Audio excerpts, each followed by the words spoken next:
and enjoying family. As always, muchas gracias to all for everyone's words, wishes, prayers, as the love and support everyone shares and sends my way. From the heart, thank you. Also, do please like, share, subscribe, and hype to the video to help support the message. Gracias. Before I get started, do please allow me to thank everyone for the great reviews on the book. For those that don't know, do please check out Amazon. The message is now on a book, with a lot more details and stuff. It'll be much appreciated. Gracias. Well, today I wanted to share basically on how, you could go from being good camaradas to go sour right away in the system. Is the way the system's built. Like, it's facts when people say, they're gonna always utilize you or anyone closest to somebody that needs to bounce. So you can't really hold that friendship, because it's gonna be used against you in a lot of situations, not all the time. And this, in any way, shape, or form, is a reflection on everyone in the system. There's a bunch of good people, good camaradas with great hearts, but then, like in everything, you have them sour ones, right? And I want to take you back to the streets. And you guys know I don't really touch on the streets and or YA or none of that, cause not cause I don't see it relevant, cause it played a big part in how you could say my life turned out. But I try to keep it respectful, and I bounce off you if I see there's interest in something. I'll touch on it, right? But on this one, surely, let me take you back. When I got in out, I had a good friend, since child that was half Salvadoreño, half white, and his jefita knew my jefa, and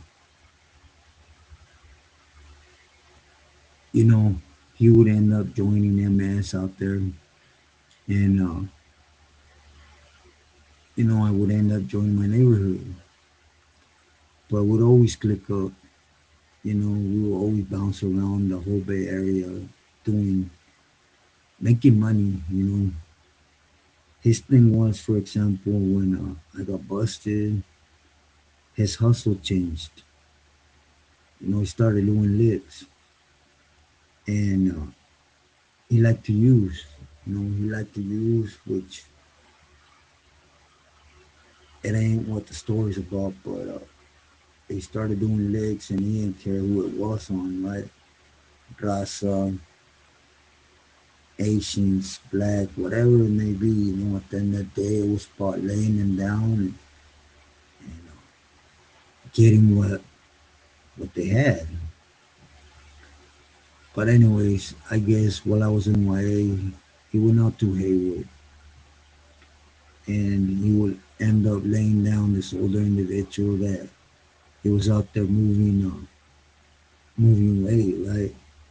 To what extent, I really couldn't tell you, right? But to feed his habit, it was must have been enough, right? And you know, even though I know what it was behind, at the end of the day, you're my friend. Even though I was wrong to think like this, you could never do wrong.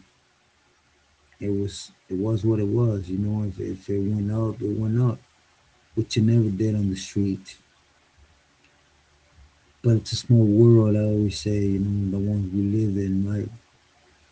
And even though in the area we don't funk with homies on homies, overall, but most of the time, there's still certain issues that pop up, just like anywhere, game banging, right? But fast forwarding to Wilma, I would end up catching my case. I hit Wilma, and in San Quentin, I met, oh, I'm not calling him a youngster because he was older than myself, right? And I remember I hit Wilma's being underage, and it's kind of what helped me overturn my case, right? And but Speedy from Hayward, from South Gardens was there, Sleepy, and this old man Junior, which was Speedy's stepdad. Which I never thought nothing of it. Be sincere with you, it was what it was. They were feeding us. We played handball. There was a couple of issues uh, that were that we had to meet there with the brothers and with the wives, and they were good homies, right? And I'm gonna say we rubbed each other bad, but it was just later on, Travieso, the homie from San Rafael that I spoke of, would end up hitting reception, and the person he laid down and the persons he wasn't okay with was these homies, and Junior was that person he laid down. And Travieso was a fool. He was just like, he laughed about it, which brought more wood to the fire, you could say. So, anyways, as we're there, they had, according to them, more experience with senores. Keep in mind, I'm Salda with Raul, but this is before I got sat down and started receiving clecha, right? So I had that mentality, that way mentality, and I knew what was right, what wasn't right, and I knew them issues on the streets stay on the streets. Or if there's a personal issues, handle amongst two camaradas, no hands on, pick up your peas, you handle your business, which in this case it would have been with Junior and Travieso. But the rumor that all three of them were gonna whack Travieso. So when we're on the handball court, I actually was the one that walked up to Speedy and I told him that, look, I understand whatever you guys feel some type of way about Travieso, but you're not gonna whack them, all three of you. If that's the case, I'm just letting you know from the gate I'm gonna jump in. And there was other camaradas from the city that said the same thing. Hey, if they make it personal and handle it. And it was left at that. We left it at that because the older homie Beto from Onshani, I mentioned him before. He was there to parole from the Bay too, and he would end up putting a stop to it. At least therein. With me, it was like whatever. Hey, nah, they're cool homies. Got nothing wrong against them, but they're not gonna bring an issue from the streets, and all three of them whacked the homie. There ain't nothing wrong with them. They ain't, his paper was good. Just because there's nobody here that has the llaves, don't make it okay for them to go rug and do what they want. That's my issue. And anyways, it was stopped. Within a month or so is when I'll end up get out, go up there and hit someone, and is when I got basically sat down and started going through things, and Raul came out and he took control, right? And it was a dead issue, you know. Shortly after Raul took control and Junior found out that it was a Billy, he locked it up. Now, to be sincere with everyone, I don't know the reasons why he locked it up. I don't know if he owed something in the system, and once his name started circling around, because Raul started asking, checking everything correctly, and or he felt some type of way because the issue was pressed behind him, moving hardly, and he wasn't reporting nothing to no one. Whatever it might have been, he locked it up, you know. And they would end up leaving before me. You know, they went their ways, and then later on, I would end up going my way. Travieso from San Rafael, he would end up doing his violation there and paroling. And shortly after, he went back to his ways, you know, and he just messed with the wrong person. He tried to lay someone down, and that person turned around and laid him down permanently. And it's just how things go, you know. And anyways, later down the line, I will hit up, I will get to Corcoran. As you guys know, I reported, put myself in this position. I was given the responsibility of AR. And while I was on AR, Speedy got there, you know, and he would be the one to tell me that, hey, I remember Sleepy from his own neighborhood, South Garden. He would end up locking it up or going bad, you know. And then later on, Crow, yes, the famous Crow, he would end up being there, and they would get kicked out to Saturday, you know. And I held up communication with them like camaradas, though. Nothing, like this, and I would end up getting validated. So once I did, it was like, hey, could you speak to the Billy? And, we want to be here for him. We're here. And that's exactly what happened, you know. Artie gave him that yard. But unless it was important, they were to direct whatever on that yard to me. And then if it was worth him hearing it, he would hear it. If not, that's part of having a position, right?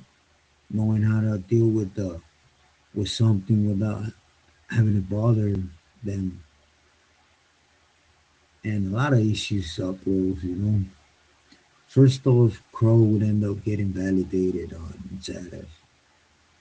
Is when he got back there to the shoe, and but you guys know the story, you know. He would end up going through his love triangle and whatever in the cell with the celly, and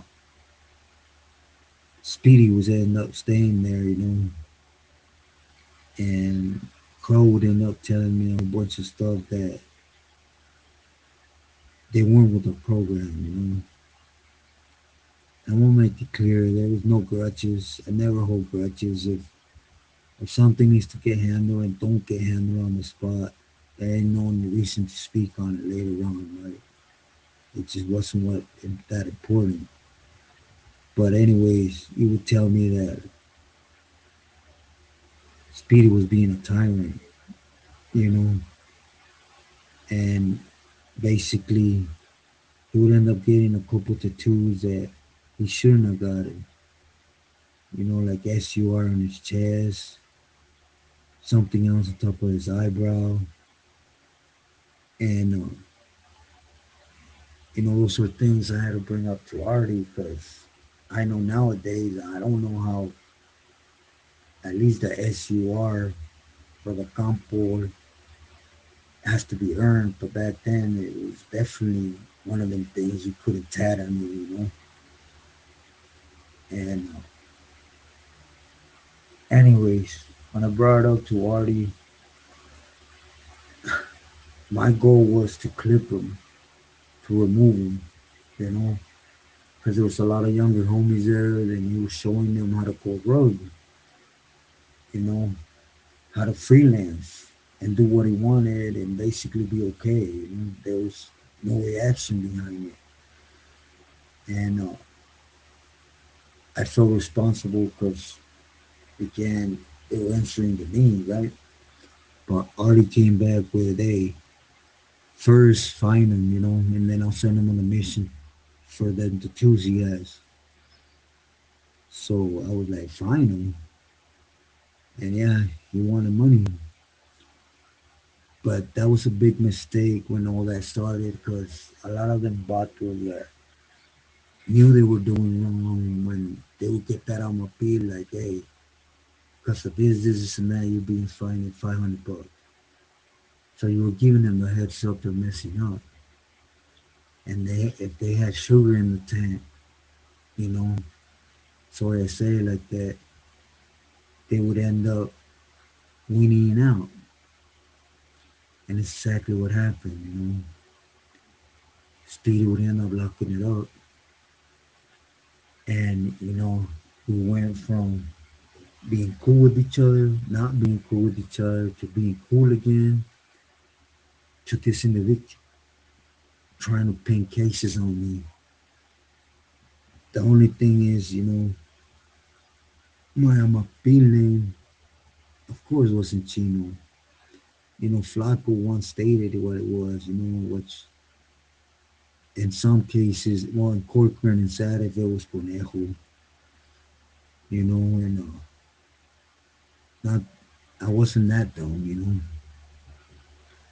but he tried to do even what you wouldn't think he would. He never spoke to Artie. Sincerely, he never spoke to Artie.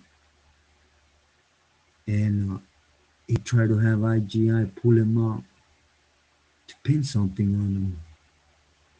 And it was all lies. You see, that's how debriefers work. There is those, for example, Enriquez, he has facts, intel things, right?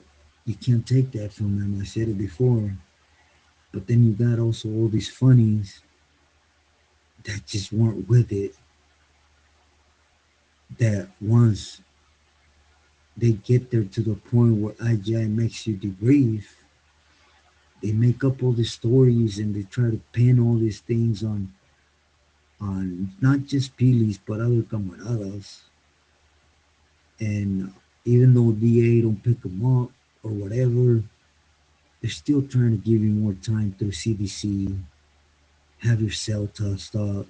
They give up the avenues on who has fierros, how things are coming in, going out. They snitch. It's the only way IGI is going to let them through that program. And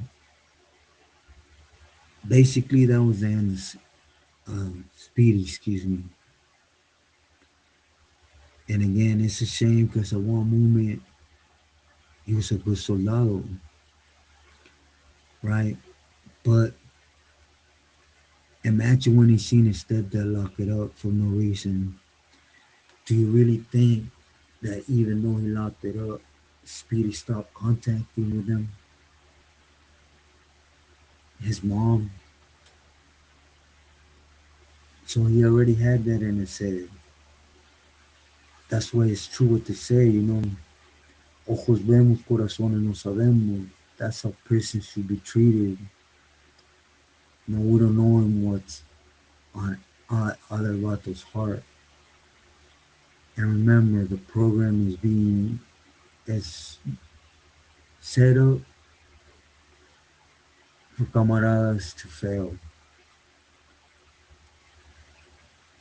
Unfortunately, I'm not speaking poison, but overall, especially nowadays, What do you mean I'm picking up a package? Next thing you know, you have a crew member there with an open bag and, hey, do as Jesus and break bread. You're going out to visit and be like, hey, I see your mom. Whatever is coming off, and we're going to have to work something for her to bring something. And it's not optional. Most importantly, this is a cautionary tale on how the system has up and downs. And without spreading poison, I'll say it again, don't trust nobody. You know, there is no such thing as camaraderie. There's the Southside card, there's the Causa, there's those in power, there's those that are going to make sure those in powers wishes decisions come to flourish. I was one of them, but at the end of the day, camaradas were one of dozens. There's dozens at all times that could take your place. We have no weight per se like that. And I won't say not all. I won't say I was never minimized to that extent. I wasn't. So I shouldn't even say it like that. But overall, right now, just because someone woke up on the wrong side of the bed, or just woke up and seen the top of a bunk and realizing, hey, I have life in prison, could come out and you not having your shirt the way you want, the pants, whatever. You seen a lingo you don't like, you're gonna get whacked and removed. Because they're in that buffer zone that people used to get whacked, checked, removed, was when camaradas were upholding the program. So to some extent there was love there, right? But you guys are noticing it. Since they've been out, you go on a mission, you don't take his wing, or you're next. But anyways, this is just a cautionary tale. Again, I'm not spreading poison. This was just a personal experience on how I thought of someone to be solid, loyal. We went through a lot of things from Saturday to Corcoran. And for him to turn around and want to pin cases on me, it happens all the time. And this ain't directed to everyone that's on that side. There's a lot of good people that should not be there, period. But I hope I was able to put a message throughout this. The message is value freedom. Don't allow myths and lies guide you to prison for those heartaches that are there at all turns. Value freedom. Stay true to yourself and loyal to your loved ones.